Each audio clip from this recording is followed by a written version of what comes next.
You're about to enter the Atomic Voodoo Lounge, New Stanton's one and only surreal dive bar, bringing you beauty and magic and terahertz tragic. I'm Maxwell Vegas, writer, poet, musician, and author of the soon-to-be-published novel, New Stanton. Descend with me into the static buzz of late-night radio, where words and music swirl through neon dreams and drift like cigarette smoke out over dried-up prehistoric seas.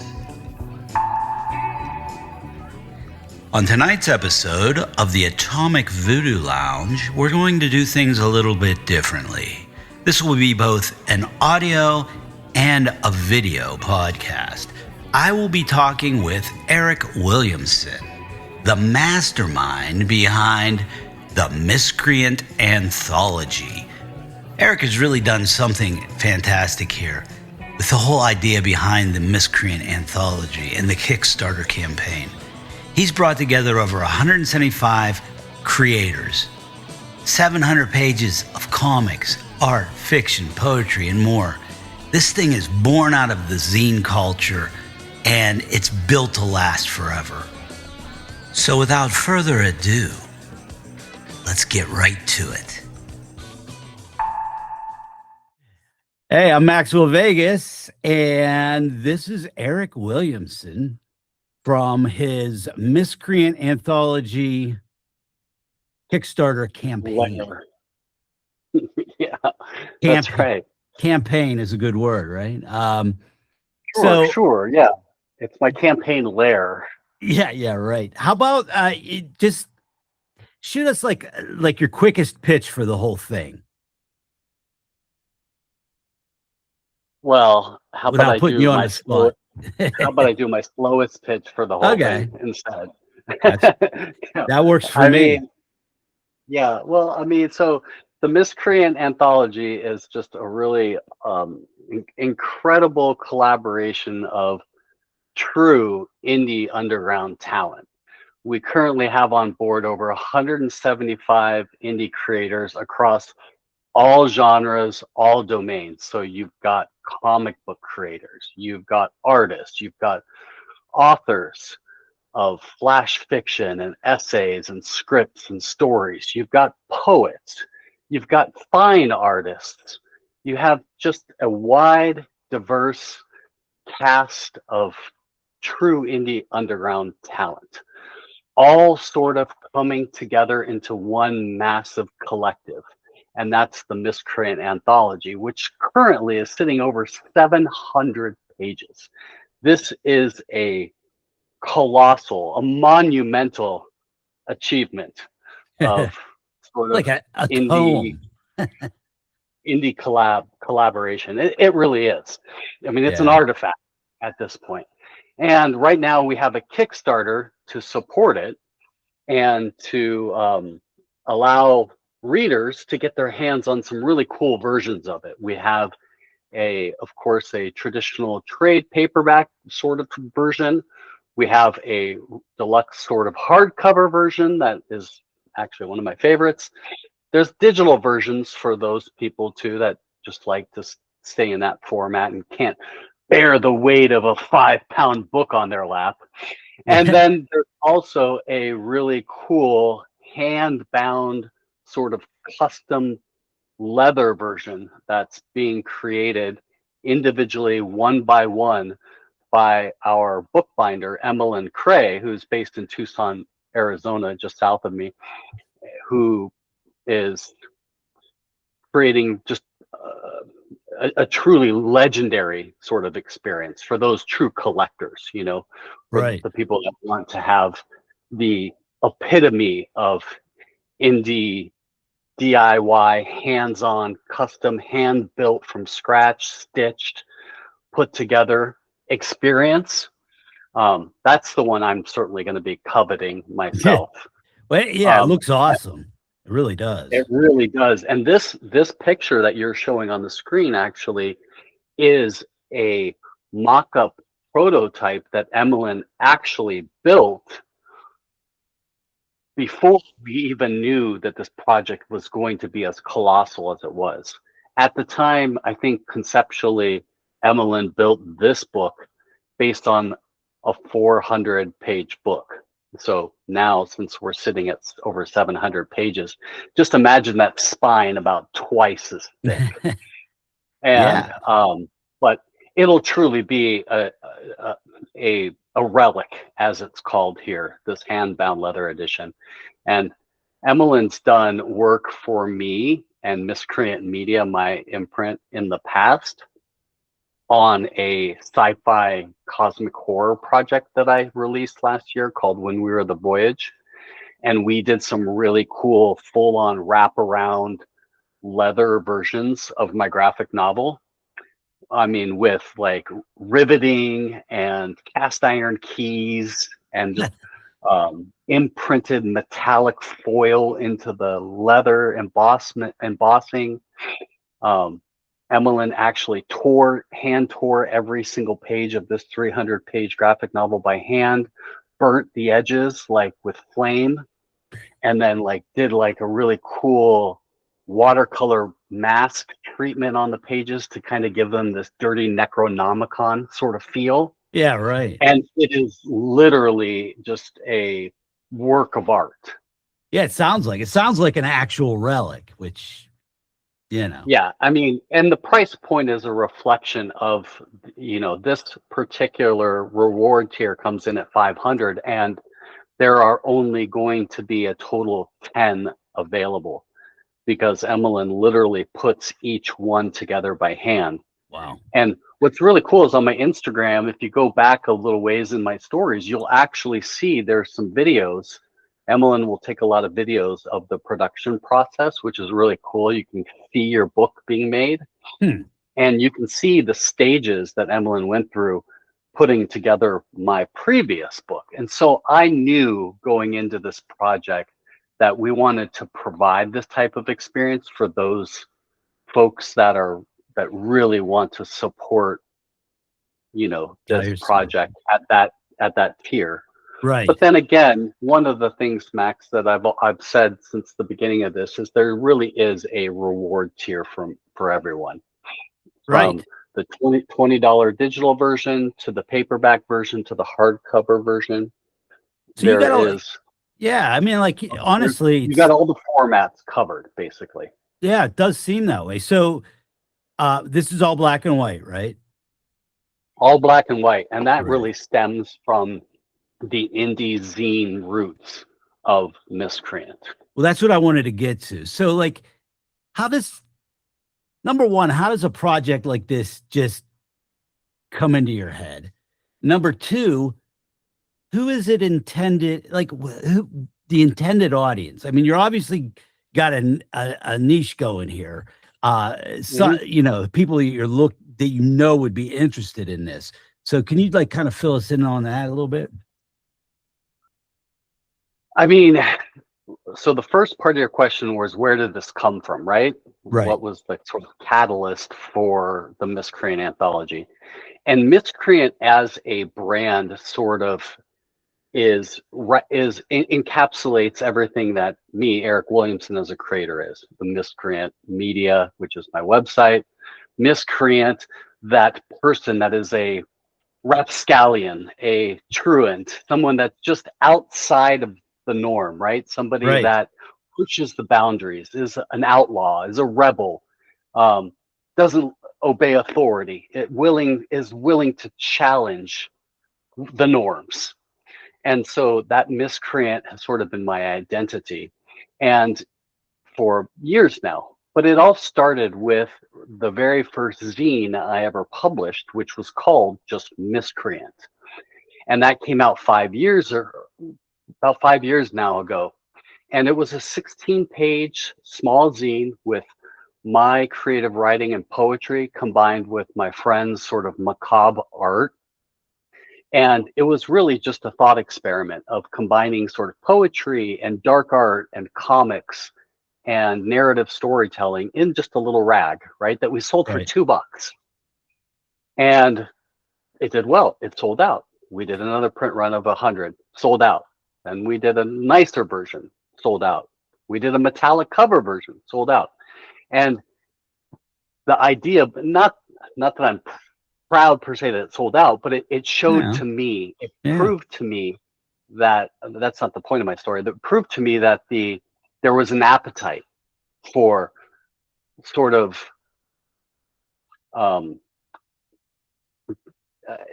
strange, unusual pairings of poetry and comic and dark art, fine art, eclectic font treatments, and just cool graphic design. Like just something that really didn't have a clean, clear lane, right? Right. Something No, exactly. that unique and innovative by design, but also sort of spoke to the creative talent that was behind the project. And so that had a life of its own, a time in the sun, and it came and passed. And it was a great experiment and a great opportunity for me to sort of stretch my chops and get into that space, which was, as a creator and as a writer, it really allowed me to overcome one of my biggest hurdles, which was just fear of putting myself out there. Yeah, that is a big fear. Yeah, it's fear for real. of can I accomplish something that I set my mind to do? Right. And subsequently, then over the course of the last 5 years, Miscreant was the catalyst that gave me the creative fuel and fire to continue with a lot of other projects that I've had tabled for years: poetry, chapbooks, novels, graphic novels, comic books. And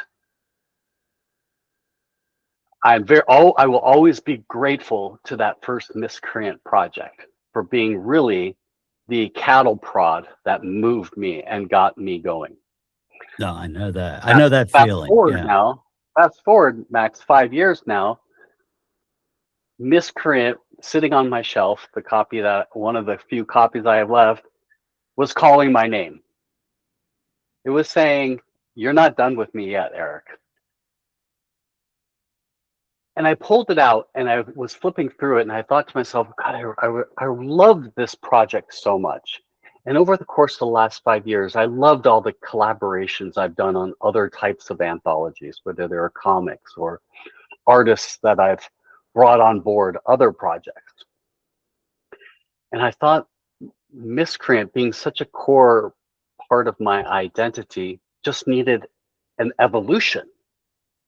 And that evolution was simply telling me it needed to invite you. It needed to open its arms and embrace as many creators and see what it could be.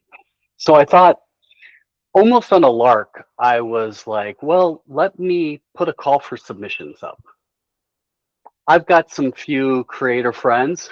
They'll probably want to jump on board. That's great. Maybe we'd get a handful and we could produce like a nice little perfect bound graphic novel. Yeah. Right? No high expectations of like vast yields of creators, just something kind of small and fun. Well, I put that call to submission up on my website and put some social posts and let people know that this is what I'm looking for. Sort of no holds barred, no guardrails, all genres accepted, all creative types sort of accepted, and just let the floodgates go. And that's exactly what happened. We got flooded. Yeah. And it was fantastic, absolutely fantastic to see so many creators like yourself come forward out of the woodwork, who I had never known, but who had, through word of mouth and social, had seen the call for submissions, had the idea of this anthology that allows you to create, express, and share without fear of failure, that will not be a roadblock to your performance, right? That would allow amateurs, professionals, first-time creators, all of you are accepted to apply. And I think it resonated with folks, and we just got some really incredible talented indie creators that just submitted across the spectrum. Yeah, I think So many entries. in a lot of ways, And, it's, the anthology, it just grew yeah, it just because keeps there was growing. so much. But I Yeah. was kind of late to the game in the fact that, and you were talking about networking and whatnot, but Gabe Osley Mm-hmm. talked to me and he's like, "Oh, did you see this?" And I'm like, "No." And that's how we, he alerted me to it, and then through the, we contacted you and whatnot. But that was close to the very end. But I think like for me, a lot of this is kind of nostalgic in a good way. It takes me back to like the '80s, which okay, but yeah, it takes me back there where like these things people made them, photocopied them. There was like with the hardcore scene and the punk scene, there was a lot of this Mm-hmm. kind of stuff going around. Like the back of Thrasher magazine kind of stuff. So it was really like a no holds barred kind of atmosphere, and the way Yeah. everything is today is almost the opposite of that. If you want to be quote unquote traditionally published, traditionally accepted, all they really want is rehash stuff they can sell and maybe slap a plastic makeover on it. People are not, at least in my humble estimation and my experience, because I've been through it. People are not looking for fresh voices, even though they say they are. They're not looking for different perspectives, even though they say they are. I mean, those are the kind of the catchwords, but really all they're worried about is, can this thing be sold? And Right. And it creates a lot of number one, it creates a lot of disappointment in people just in general. And it creates Yep. this kind of, backlash where this kind of project is like, yeah, you know what? Who says what's important and what's not? We can say what's important for us. And that's why I really kind of appreciate this project and really kind of feel kindred to it, as something that, like you said, outside the periphery, we finally get a voice, get our stuff in there. And for a lot of people that are just starting out, even like with your little zine that you were talking about at the very beginning, that little push often is what people need. And Yes. and it's hard to get. It's really difficult to get unless you're just lucky. And but there's so many people out there that have so much good stuff, musicians, writers, poets, all these people, and it's hard to get a voice, especially now. So I really applaud this effort. I really think it's something. How do you see this? Do you see this continuing? Ideally, I think that there is a proven appetite for this, and everything. I think everything that you just said resonates on so many levels. In fact, I was just jotting down a couple notes from what you said, because you hit on a lot of these sort of heart points for me that are important behind the essence of this project, the spirit of this project, which isn't measured by some capitalistic success metric. Right. And I love that.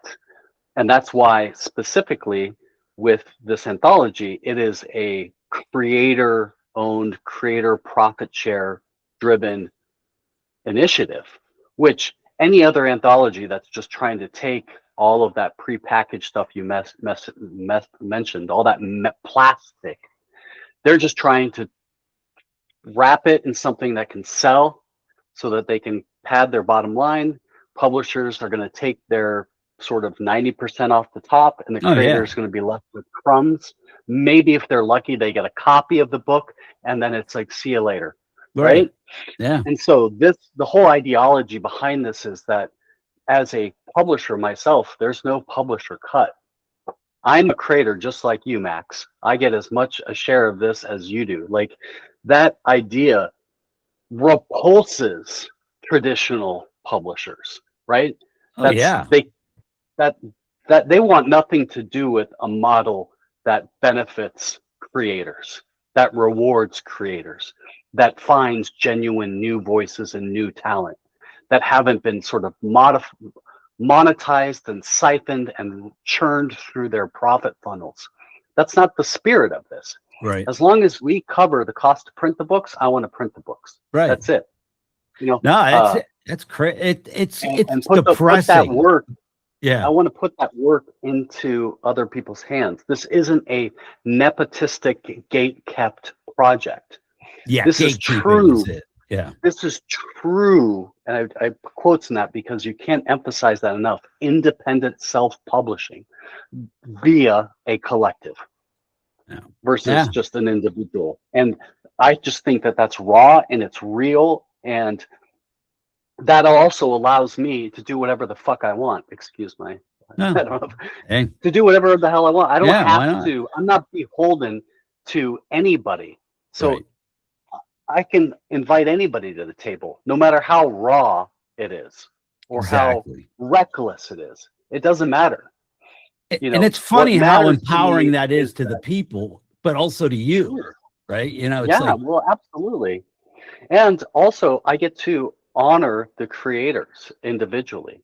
And it's really cool because what happens from that abrasion between pro, first timer, indie, you know, amateur, whatever, is what happens from that abrasion is it sparks fire. It creates an elevation between both pieces.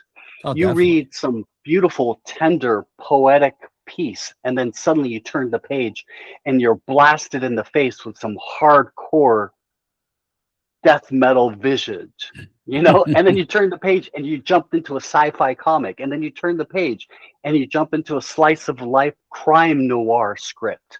You know, it's just so diverse and it's eclectic, it's unique. You don't know what you're getting, and that chaos is gorgeous. It's beautiful. And because of that, all the artists are elevated in the experience because of that abrasion, because of that intersection of talent. Oh, sure. I think the power is in everything homogenized, right? And flattened to be safe. Right. Well, you walk into any major bookstore and you see, you know, you can just see it. Like, you don't even have to read one word. You just look, and it's like, they all look basically the same. It's like, where is the interesting stuff? You know, like, where's I'm a big sci-fi fantasy reader. Right now, I was in Barnes & Noble the other day, right? It's the closest bookstore to me. I prefer going to smaller, local indie stores when possible. And I looked at the sci-fi fiction section. Every fucking book cover looked identical. Yeah. It just looked like cookie cutter bullshit on every single row. And it was so gross. And there was no differentiation. There was no personality. It was just all corporate speak. Yeah. Grossness. And it was repugnant to me, especially having come off the trails of working on Miscreant and really getting into this headspace. You know, one of the things you mentioned too that I want to touch on, because it spoke to a heart point of mine, was, you know, going back to those old days, the Thrasher mag, the Mad Magazine, you know, just those old rags. Like, you know, I'm a child of the 80s as well, so like. When I think about even Miscreant, the original version 5 years ago, Origin, the origin goes back 30 years before that, when I was 10 years old, and my buddy and I, we wanted to copy Mad Magazine. We created our own magazine. We called it Dumb Magazine because, you know, we're smart 10-year-olds. Yeah, why not? You know, we had Spy versus Spy in the back. We had all those cool black and white comics, and we would draw them, and then we took them down to Circle K, and we would get them Xerox. And we stapled them, and we went door to door and tried to sell them. And we actually sold one to this old lady for like a dime or a quarter, I forget. And she probably just wanted us to get off her property. But it was like, wow, this is so cool. But it was like the spirit of just creating raw and sort of just reckless and there's a youthful element. But it really is. It was motivated by like that Thrasher punk rock sort of I mean, I could still feel DIY. the actual, like, it was like newsprint paper. It was like the cheapest really paper pulpy. they could have possibly, got their hands on. And I could just, yeah. Now that paper Takes me actually back. costs ridiculous amount to print on. Yeah. If you want to get your comic printed on newsprint, it's actually more expensive than on silk gloss, which is crazy. But yeah, I mean, I really love the diversity of the project. And so to answer your second part of your very first question was about the audience. Who do I think that this book is for? I don't really know. Like, I don't have a demographic profile of my book user. Right Like, now. who's going to purchase this book? Is it going to be men between 18 and 25 are the primary demographic who like comic books? Yeah, that might be one demographic. But what I've said is, if you're coming to this book because you love comic books and you heard that this was an anthology with comics in it, you will get your fill. Right. But what you're also going to get is all the other stuff you didn't know that you are about to fall in love with. Right. Right. And that's where the corporate model goes wrong. This big corporations and the overarching megalith of the publishing industry, they want all that information. They want you to come to them with, oh, this is exactly who this book is for. And my thing is, when you write a book, it's for anybody that wants it. They just don't know that it's there. It's this, and like you're saying, this is an introduction to show people what is there, because they're not going to find it going to your, basic Barnes and Noble, that kind of stuff. You're not going to, and if you do, you got to search for it, really. But but they just want everything wrapped up so well that it's like all of the creative love and fire is just wrung out of it. It's just not there anymore. So it really does resonate with me. Now, here's the other question. Well, you bring up a good point. Let me jump in before you ask that next question. While I still have that same thought in my brain. Yeah, no, I get it. Believe me, they go fast. Yeah, I did a post of maybe a week ago on social to promote Miscreant, and specifically my thought was aligned to what you just said, was that this book will expose you to your next favorite whatever, your next favorite artist, your next favorite comic creator, next favorite author, but your next favorite poet. And the catalyst for that was I was thinking one day, like, where does my favorite writers and comic artists and come from? Right? They were all unknown creators at one point. The greats, the Van Goghs, the Frida Kahlos, right? The Walt Whitmans, the Kirby, Eisner, Toni Morrison, James Baldwin, Ursula Le Guin, like the names go on and on. All the greats, they all started somewhere. They were all unknowns. They were all nobodies at one point. So Miscreant Anthology could very well be that book that has your next favorite author, comic creator, artist. It could also be the tome, this artifact, that has the next great in it.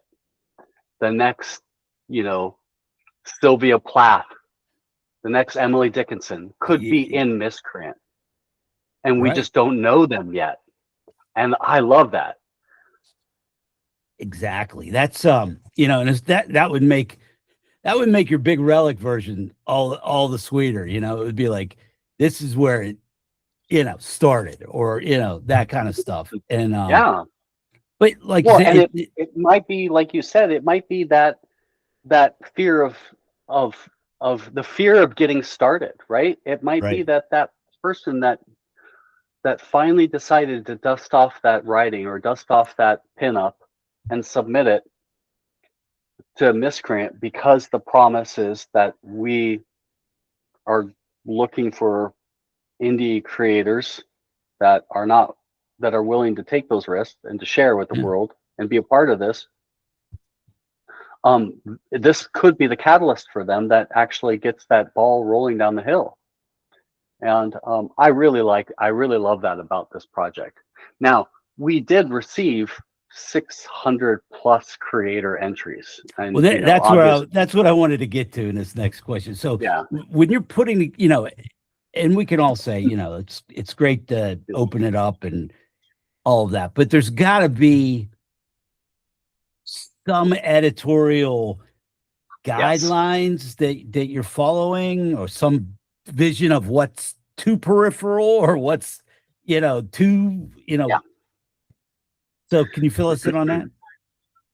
I mean, all of that becomes very subjective, right? Because it definitely is. And as the editor of this book, which I've been saying, this isn't my book that you're a part of. This is your book that I'm fortunate to be able to sort of edit and put my arms around and help produce. So when the criteria at the beginning of this project was just a handful of friends, that wasn't an issue. Right. When the submissions became the first 100, then the next 100, and then I had 300 individual entries, and because I was allowing people to submit up to 5 things, that was per creator, 500 creators times 5. It got to be a lot, and I was like really clear early that I needed to put some sort of guidelines together for myself, because as much as I would want to produce a 5,000 page book with everything that was ever submitted in it, that wasn't realistic. And so I had to kind of, for each of the different modalities, whether it was poetry or comic book, I had to put together some guidelines and rules just for myself, so I wouldn't go insane. And also, I was able to curate the content because I could see holistically how this book was coming together. And I was clearly looking for work that showed craftsmanship. I wasn't looking for your diary entry, right? Even though I received submissions that felt like that. Right. Yeah. Whatever the domain was, and are certainly honored forms of creative output. But where it became really important for me was to sort of differentiate what was craft and what also really felt like it deserved a spot in the book, because it was bringing something completely unique to the table. Because what ultimately I think is going to make this successful in the reader's hand is that they feel like they're getting unique perspectives and unique insights and unique voices. So anything that sort of bubbled to the surface from that, got sort of a green check mark. Yeah. If then you'll invariably get submissions that are sort of like safe and just feel like, I don't know, people will get a twist in their gut when they read this at this point in time. And but ultimately all judging criteria of being editor is very subjective, but I did want to really showcase a large offering, and that's why the book grew, Max. That's why it went from 100 creators and then 125, then 150 and 175, because there were submissions that clearly said they need to be a part of the book. So I just needed to expand the book. Yeah. So that makes total sense. Did you have help in reading? Did you have other people helping you out with all that, or you did it all yourself? Yep. Yeah. Sadly,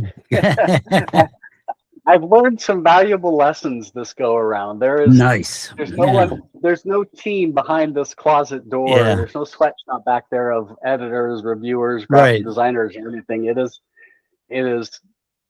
been a pure labor of love over these last few months from me, reading, reviewing, replying, Yeah. communicating with everybody. Yeah. It's been a lot of work, but very rewarding at the same time, because I've been exposed to talent that, like yourself, that I didn't know from Adam 2 weeks, 3 weeks, 4 weeks ago. And that's Right. awesome. Yeah, it really is a nice way of even I'm just the pictures of all the different artists and writers. It's you feel number one part of a community, but also it's like, hey, I wonder, down the line you might be working with some of these people, or there might like you were saying, that kind of friction or that juxtaposition. You might, a writer and an artist might be like, hey, maybe we can do something together. And that's kind of where Gabe Osley and I kind of, we were in the same MFA program, but I was looking for somebody to do a graphic novel version of my novel and somebody to work with. And awesome. It's tough. It's tough, like for me, I didn't know where to go to find that. It was just pure luck. I met him. I would look at things online and different, but you're dealing with people you don't know. You don't, you don't want to lose control of things. It's very kind of like perilous, to be left there and not really know exactly, am I making the right choice? Am I doing the right thing?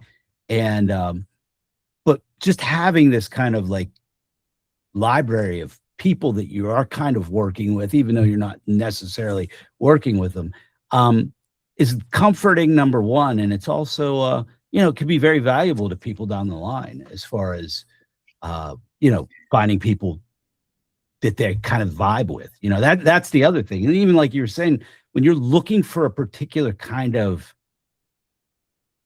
like for my podcast, when I'm looking for a particular kind of vibe, I don't, I kind of have general guidelines, but and somebody sends you something and it's like, well, I know that doesn't fit, but then you get other things and you're like, yeah, that kind of does. It is very subjective.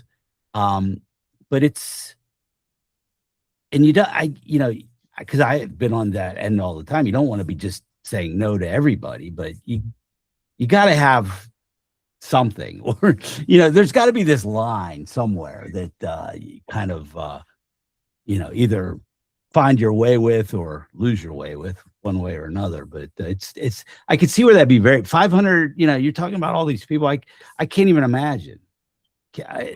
Yeah. Well, I mean, every part of this project, I'll be honest, hasn't been all rainbows and butterflies and roses. I mean, there's parts that when you're just dealing with that quantity of people, there's people that take things personal and take it raw. While I've tried to be sort of neutral and sort of compassionate the whole way, when a couple rejection letters were met with like, oh, well, screw you kind of thing. And it was like, oh, okay, well, good selection.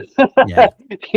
Like that, if you have that sort of attitude, then you're probably not the type of person I would want to collaborate with anyways. You have to be able to understand that what we're trying to do here is for the betterment of the entire indie community, for everybody that's involved. It's not there is no single solitary shining star.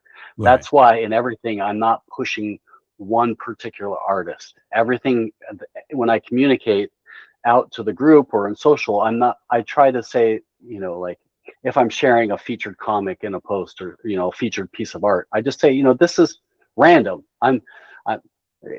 There's no hero, like, there's no title, like lead artist, lead writer that's supposed to sell the movie poster version of this, right?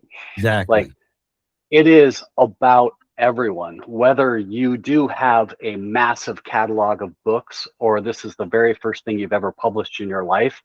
To me, it's an equal playing field. And I love that about this project. There is no preferential treatment.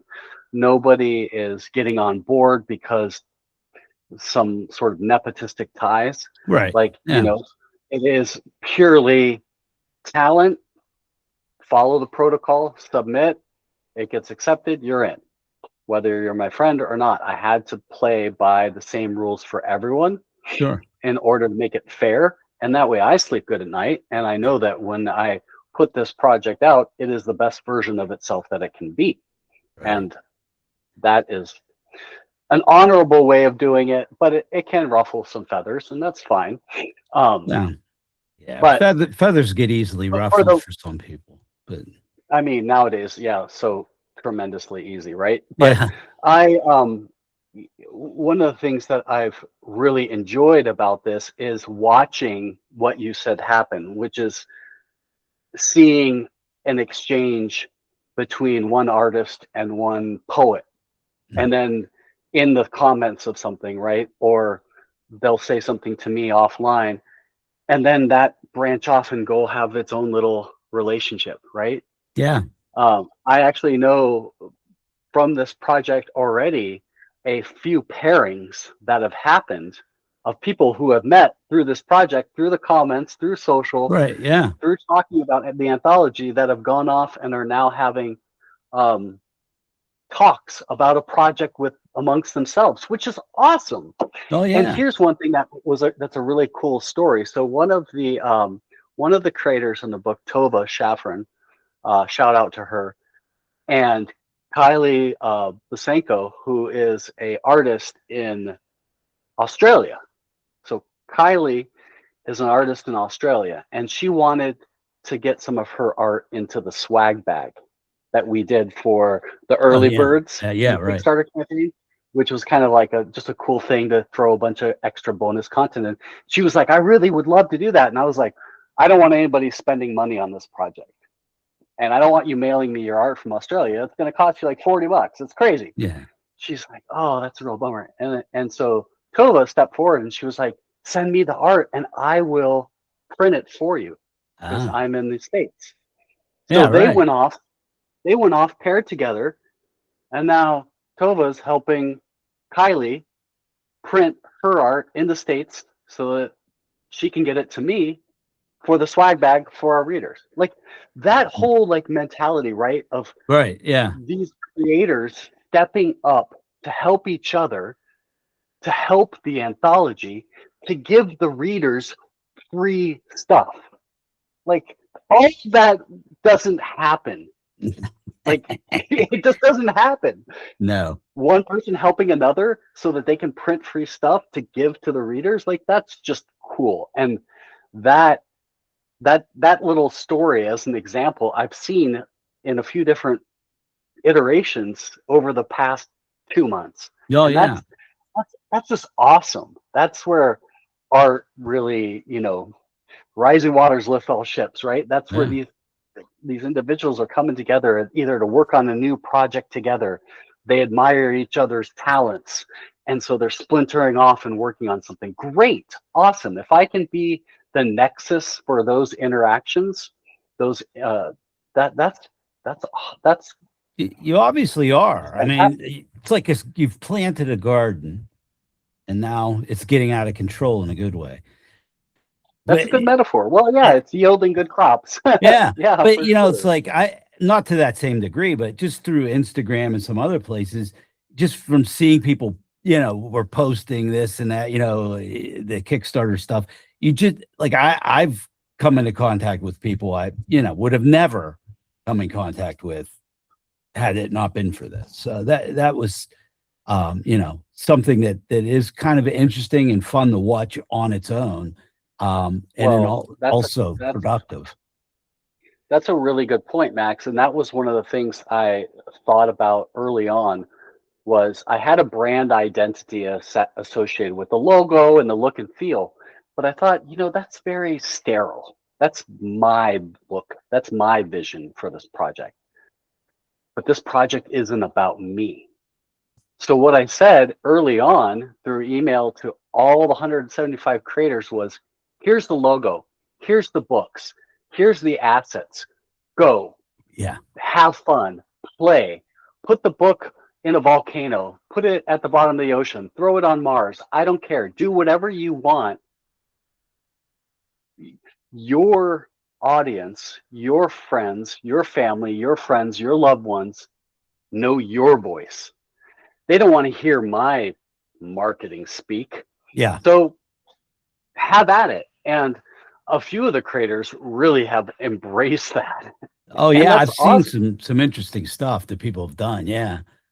And I mean, it's all across the spectrum, and I wholeheartedly adore that. Whereas, more of like a sort of homogenized corporate project would never want you to play around with Oh the no, you creative. can't. You couldn't do that. No. And I was like, have at it. Like, deconstruct the logo, break it apart, do whatever you want. I don't Right. care.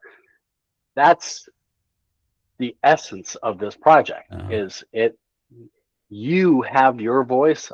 I want your voice to shine. And so early on, I started doing these Meet the Miscreant profiles, yeah. where Yeah. every Yeah. day Yeah. on social media, I would take the headshots and people would send, part of the submission process was, submitting a bio and your social and all that. So not your social security number, Yeah. your Yeah. social media.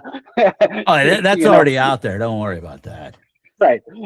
And like headshots if you got in and stuff like that. So that um originally I thought, oh, I'll put that all in the book and it'll make a really nice sort of appendix, all these bios. But then, that's 175 people. That's going to be like a 50-page Yeah. appendix of bios. It's like not realistic.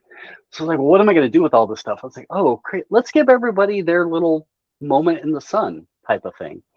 And so I started posting on social, and that fed its way actually into the Kickstarter page. You scroll down, you'll see like all of the creators. I gave them Right. like Yeah. really kind of.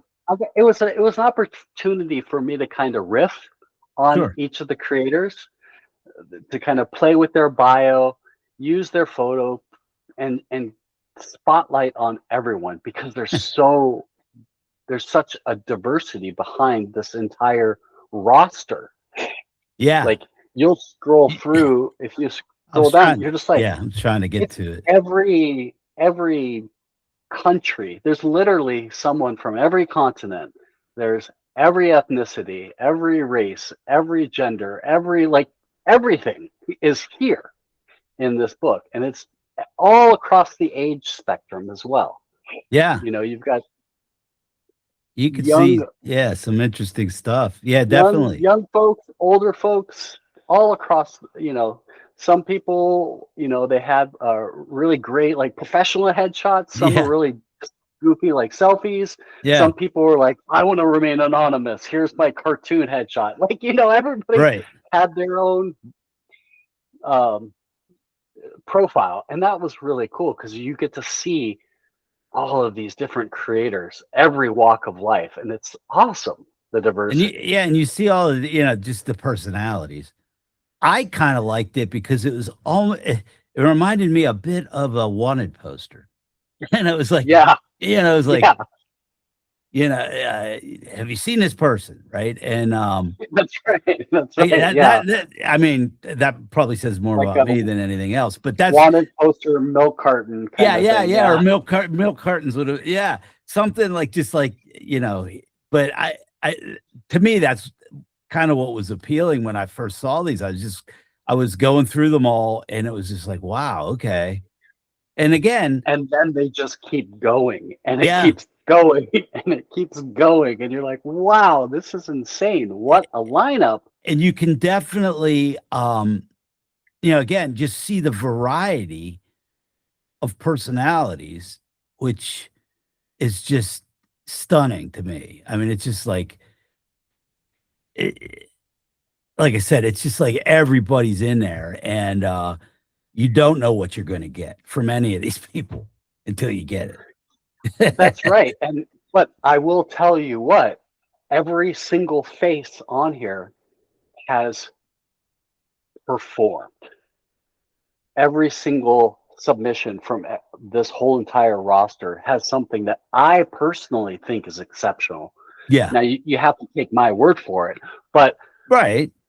Well, you're the I've been vision. around the Yeah, block or two, and it is fantastic. There is really powerful work in this anthology. I really truly feel as part of the personal joy I've gotten out of this project, Max, is that um, while I didn't know most of these people at all before this project ever started, I have been probably the most fortunate in the respect that I've got to play in each of their individual sandboxes, right?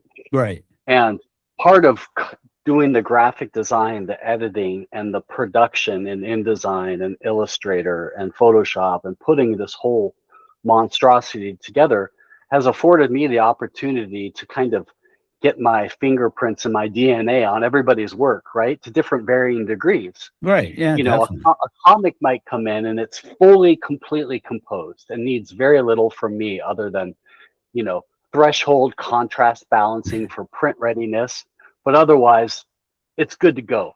But Right. then, you know, because what's really important to me is the user, the reader's experience at the end of the day. Things like poetry and fiction just can't live flat on the page. Some can because they're designed that way. Right. So, and because this is a visual experience, I really got to have a lot of fun. And I've heard nothing but overwhelmingly positive praise and feedback from the creators whose stories and poems I've graphic designed, right? I've added like really cool border treatments or inserted little graphical elements that elevate their story so that it feels like a produced work of art Right. rather than just a short story on the page. And you can see examples of that if you scroll up a little bit, Max, back to some of those, just to kind of have a visual for what I'm talking to. Go up to the spreads, the book spreads. There we go. Yes, so here you go. Here's some good examples. Scroll up a little bit more. So here, yeah, you get to see examples of like this first shot is a poem on the black, but then it's a poem, and that one is called I can't see it from here. It's the superposition one. Yeah, so it's a really cool poem about science, Mm-hmm. and it has like all these waveforms in the illustration. Yeah. If you No, scroll yeah, up a I little can see that. further, you'll see like Nader's story there, the thirsty toad. Like it has really cool graphic elements and art inserts, Yeah. elements that elevate the story so that you're not just getting a 500 word flash fiction piece that's just black on white. Right. Every page is curated, designed, produced Now you to did all of that. all of that. Yeah. All of that. Wow. Yeah, all of that. Now is that Yeah, is that I what you do drew for it a myself. living, or is that what? Yeah, I mean, I Have do we been graphic trained in design. it? I mean, like, you know, Yeah. I'm not sure where you're coming from, writing or art or Yeah. what have you, but Yeah. Yeah, I'm an artist and writer, not as my career, yeah, but it's something I've always done my whole life. right. But through the last 5 years of working with some very talented artists on graphic novels and comic books and things of that nature, I've really honed a lot of my digital skills, Mm-hmm. especially in InDesign and Illustrator. So I can do a lot of like cool vector stuff and do some really nice design. Like that picture of like the little knotted, twisted rope above, right there. Like, you know, I just drew that on my tablet and then brought it over and put it in directly into the InDesign layout with like a really cool border treatment with a lot of different paint brushes. So I do graphic design and have been doing it pretty almost daily for like probably the last 5 years. Yeah. And so it's something that is really important to me as sort of the aesthetic element. No, I totally understand Page that. production. Yeah. So what we have here then is you really get a book that from a value proposition standpoint, you're getting your money's worth. Sure. Every page really feels like a work of art. You know, this one right here, you see, you've got this Rossetti painting, which is, you know, public domain, 17th century Renaissance art, Rossetti painting. This is a poem submitted by Chavella about Rossetti's artwork. So it only made sense to pull the art in. Yeah, to why pull not? in Yeah. really cool paint strokes that make that bottom fence, give it a cool design treatment, and graphic design the structure so that the visual hierarchy, your eyes move down through the painting, then it lands on her poem. You read the poem, which pulls you back up into the painting. And so I'm thinking about that, and it's almost like I'm having sort of like a little psychic dialogue with the creator as Yeah. I'm. And so when I share this with the creators themselves, they're like, "Wow, Yeah. that is not how I ever pictured my poem to be presented on the page. That is freaking awesome." And that's the experience our readers are going to have. They're going to be flipping through this, and just every page is going to leave them slack-jawed, I think. Yeah, I totally understand what you mean. Like for the podcast, when I get stories or even my own writing, like I like to put a little production behind it, whether it's music or whether it's, but you are adding something to it. And, it does produce kind of a new thing. It's like the combination is each part, but it's a new thing. And it does elevate it, like adding music and sounds to things, spoken word definitely bumps it into something else. It's same thing like the border treatments and the artwork. It feeds off one another and it creates an energy that just wouldn't be there alone. So that's certainly some really interesting stuff here that you're doing, and you are getting your hands into the DNA of everything, which is great.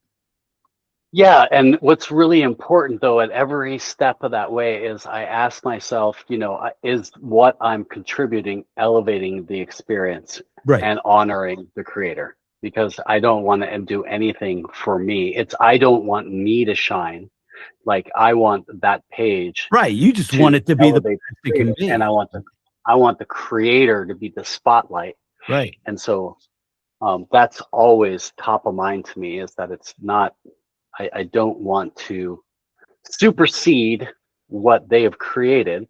I'm just elevating it, enhancing it. I'm adding sort of more sensory engagement, right, just like you would add sound or graphics or something too. Yeah. Definitely. And so that it also creates kind of just the expectation that every page is going to be produced to this caliber, that you're getting a really tremendously creative experience for your investment.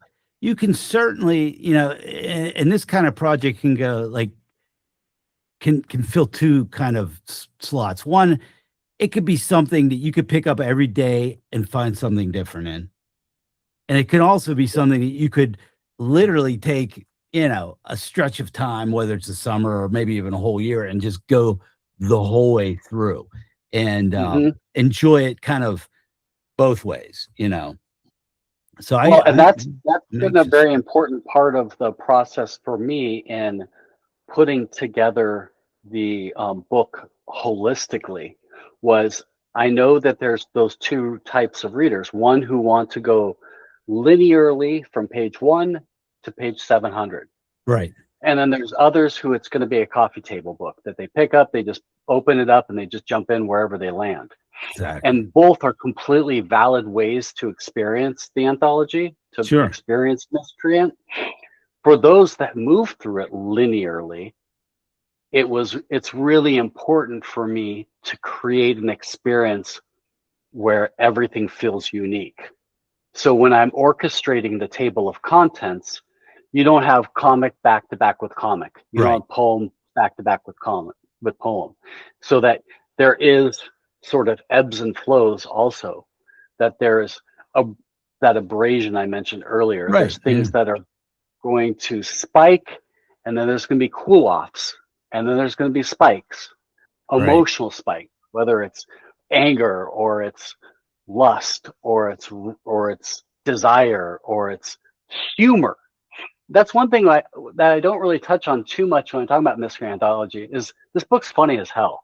Like, there is a lot of just great cartoonists, wisecracks, Far Side like antics, right? Larson antics. Like there's a lot of humor in this Yeah. as well as being edgy and raw and dangerous and emotionally resonant and impactful. It's also fun. Yeah, it's like that you're saying, like Mad slapstick. Magazine or Crumb or something like that, where you get this, you know, there's humor in the darkest places. So it's like, you know, Yeah. you get that, and that's kind of where, you know, the energy is. But I did want to ask you about that. Like, so, Yeah. you know, putting this together, how did you, was it just like mojo, like, okay, well, this kind of goes with this, or this could go after that? Like, did you have a design going in, or just variety? You know, variety more so than design, Okay. because up until I had started working on the design, layout, and production before the submission period ended, because I'm the type of person that I can't wait till the 11th hour and try to like pull everything off. Right. It just creates too much stress and anxiety. And this is a project that I didn't want to be resentful towards. So I needed to work on it every step of the way. So as things got approved and creators were notified, like, you're in, congrats. I had that sort of lined up, and I would just kind of dogpile it into my InDesign file, right? And then I started, as I would go through everybody's pieces, I was kind of like, oh, this, you know, it's like one of those like find the nut games. Like I was like, you know, this probably works better here. Right. And then I would re-engage the new piece and be like, oh, wow, that really, I need to move that a little bit later in the experience. And so it was happening kind of organically, the order of operations, so to speak. Sure. And then once I had all of the sum total of all the final submissions, once the submission period ended and the doors were closed, and I knew this is everything that's going in the book, I could really fine tune and pull those levers. I was like, this is a really, really strong piece. I want to lead with this. Right. This is a really like emotionally resonant downturn. So let's put this here.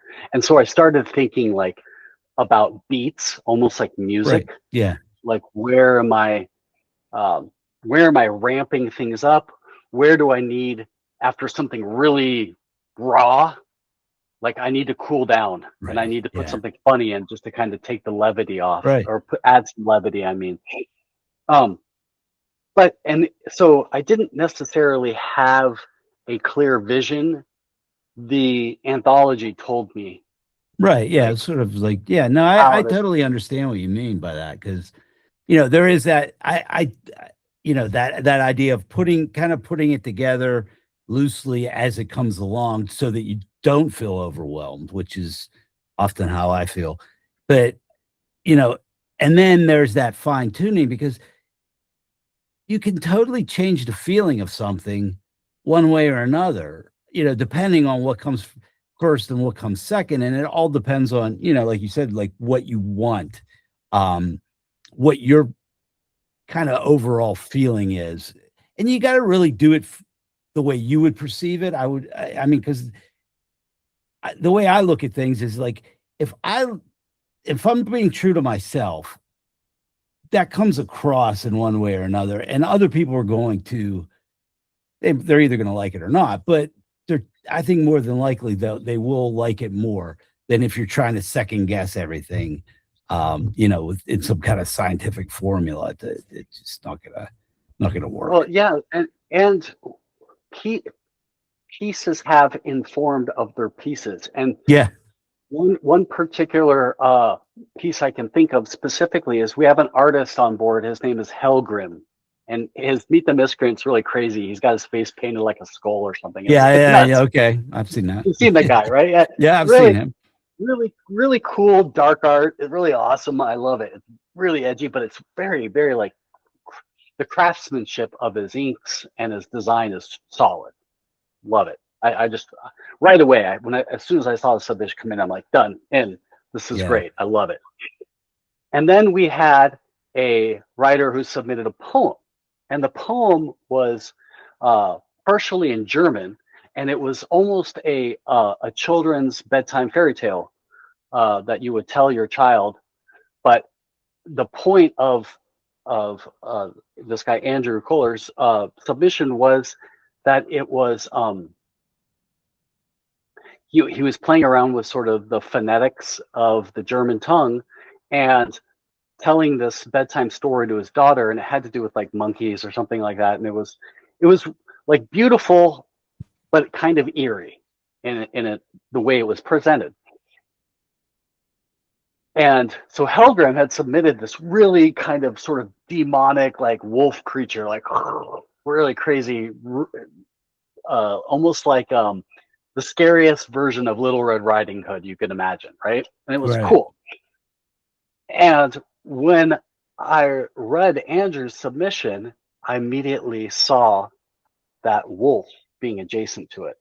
So I put those two pieces, which are very different in design, intent, theme, but it made sense together.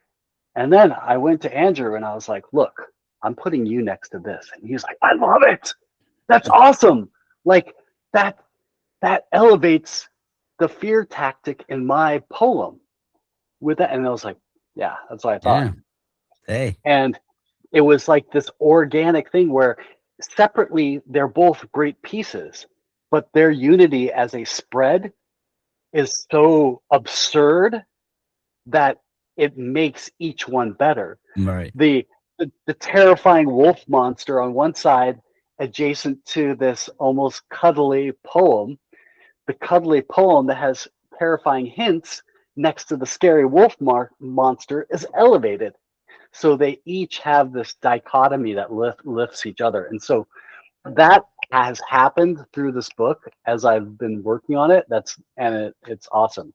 Yeah. And even in the sample on the spread right here that you have on the page, you've got Madame Melva, and she's done this like Shakespeare with a little heart on one side. And then you've got Nader's Thirsty Toad story to the right of it.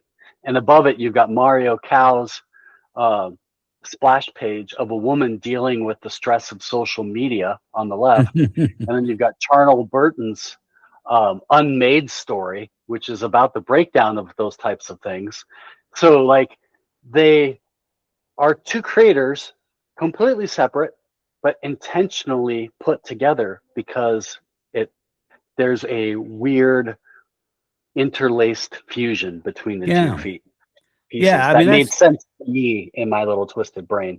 No, I get it, and that again, that like we were saying before, that sort of juxtaposition just adds another level that brings out the best in both things and creates a meaning all of its own. And I do agree, like the idea of, I don't know, I guess there are people out there that are so planned out in their mind, but I've found through art and music and writing that some of the best things come as sort of a synchronicity, just odd coincidences or meaningful coincidences that pop up, and maybe you just notice them because the time is right or whatever, but there's something to that, and I'll never figure it out, but there is something to that, kind of that feeling your way along, I think. Yeah, I mean, working on this book has been like the coolest jam session ever, right? Yeah. Because with 175 of my close friends, like just getting to rock out with their particular slice of pie and make it better for its inclusion in the anthology, slamming it against something that just has a cool timbre or has a different beat that just makes them feel like more of a mambo, or they have their own tango, and that's kind of cool. It's been a lot of fun. And the biggest challenge now over the last few weeks was just trying to get eyeballs on it, and Right. launching the Kickstarter because, it's a very competitive landscape out there, and, just trying to get people's eyeballs on this while, at the end of the day, the Kickstarter is serving a purpose of allowing us the funds to print the books to get into the backers' hands. Right. Plain and simple. I mean, this is a very retail operation in that respect. Like, we put up the Kickstarter, you buy the book. If you buy the book, we have the funds to print it. We print the book and we send the book to you, and that's it. Anything left over gets divided amongst the creators. Simple, very simple logistically. And you did kind of well. Yeah, I mean, did you expect to do this well, or what did you expect, or didn't know? No, I wasn't quite sure. I knew that we had sort of like a numerical advantage with having 175 creators. You would think True. at least 175 creators would be able to bring 175 people to the table. So, but I think with a project like this, you have different levels of like marketing skills, different levels of like social sharing skills, and you would think, and I've had some people opportunistically reach out to me like, oh, we can help you with your Kickstarter campaign type, Sure. those leeches out there. And I was like, well, no, we got this, man. We don't really need the help. Like, these people, these creators, they've got their audiences and they will come. And we don't need to chase a monetary success, because there's so many people on board this project that, logistically speaking, the slice of the pie for everyone is relatively small. So it's not, we know nobody's getting rich. What it is with this project is we are getting the work out. That's what matters. At the end of the day, whether I have $1 in my pocket or $100 in my pocket doesn't matter. Right. Like, what matters is if I can get this out to 124 backers and 100 copies of this book out into the world, or 10 copies of this book, or 10,000 copies of the book. The same love, TLC, work, process all goes into it, no matter how successful it is. Right. Did the initial goal, would that then have been enough to print the whatever? I mean, like I'm not sure how all this works with the Kickstarter. Like as far, because like you'll see some, like I've looked around and you see some that are way over the goal, and then you see some that never make anything. And how much research did you have to do, I guess is what I'm asking you to I mean, like come I up with mentioned, the goal here is really arbitrary. I'll be 100% honest. Like, there are campaigns on Kickstarter where they are literally trying to fund manufacturing of a board game or something, right? Or their movie or their album or whatever it is, and they have hard costs and they have a legitimate like goal that they need to reach before they could even begin. Right. We're not in that position. We're beginning regardless. Like, we could still produce this book without Kickstarter. Like, it doesn't matter, right?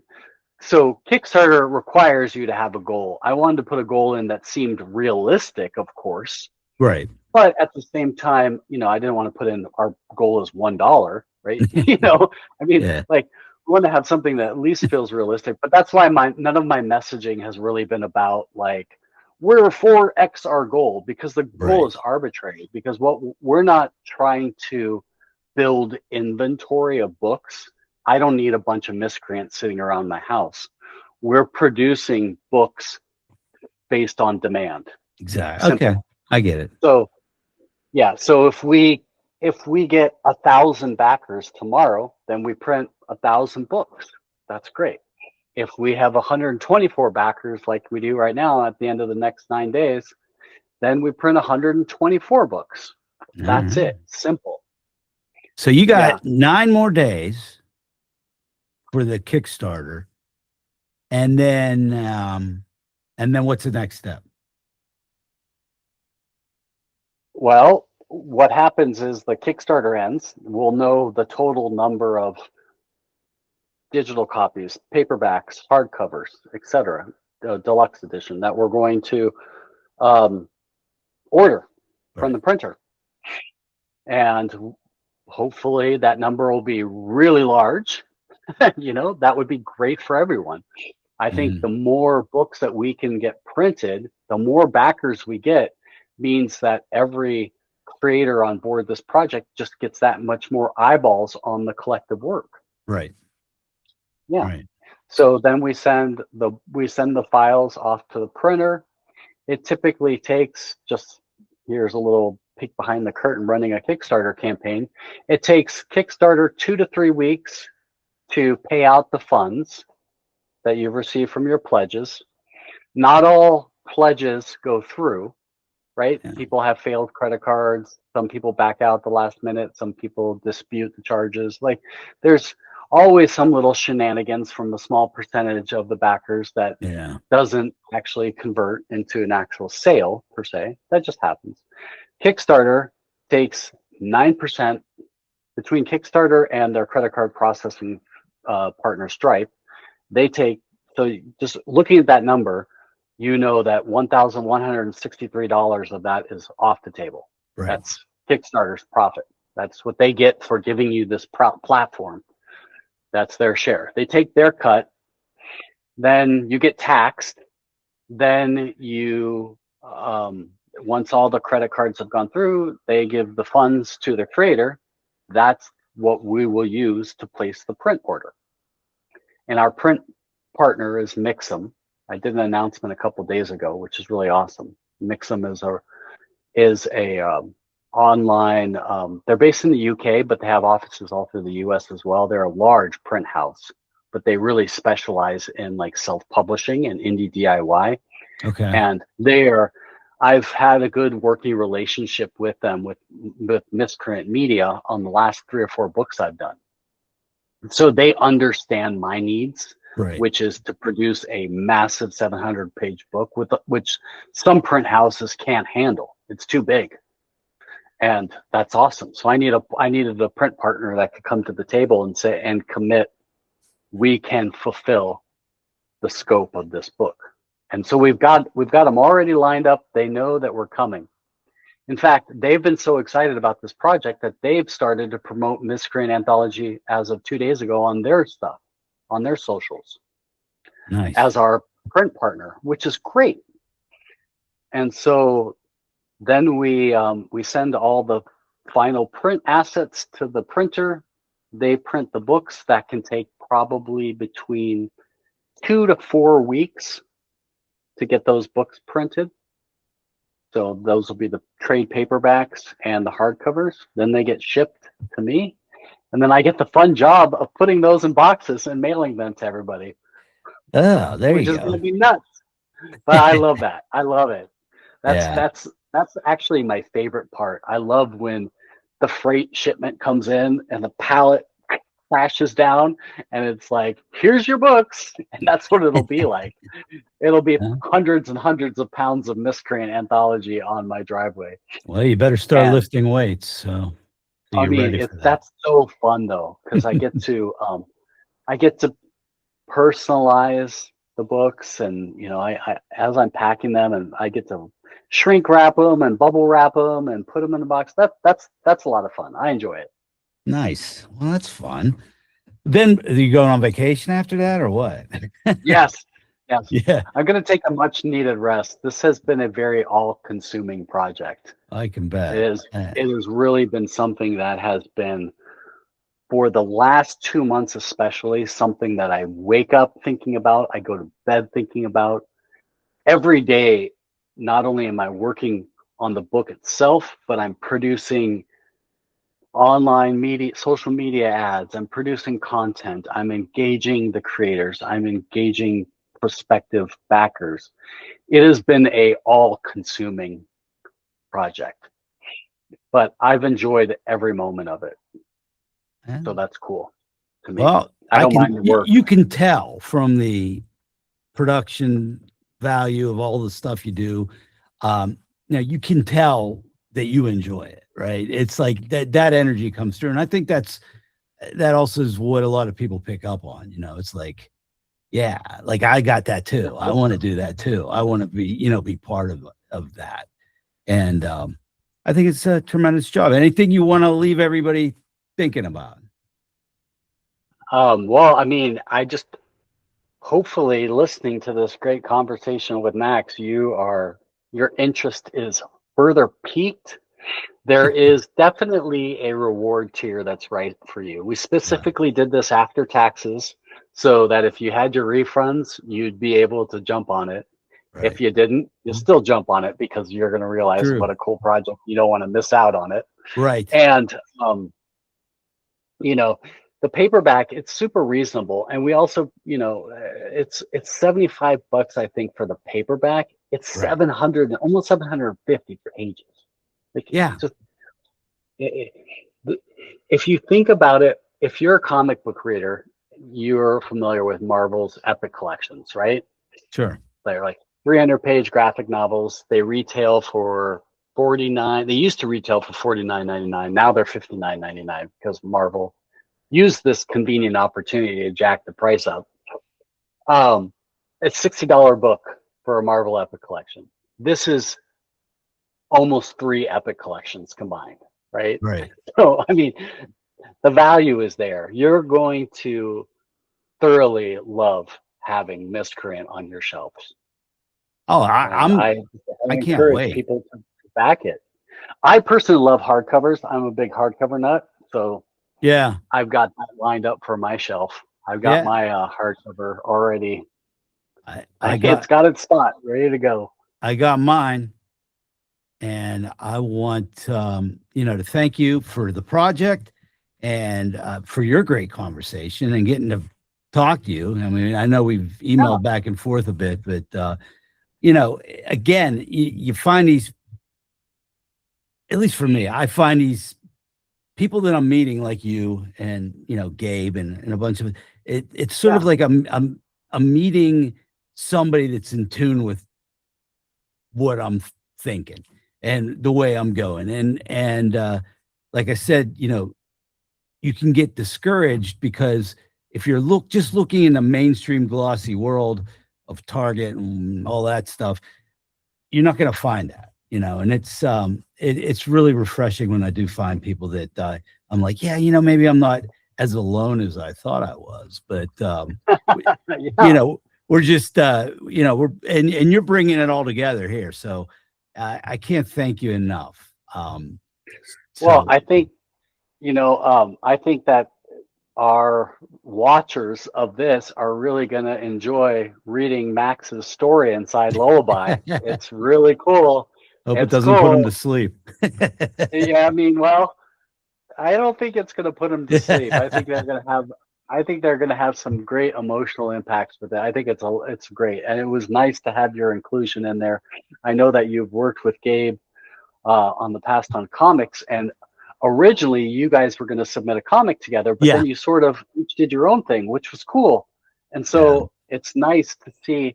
In fact, there's a few submissions in here, which is writing from artists. Art from writing, which is cool. It's like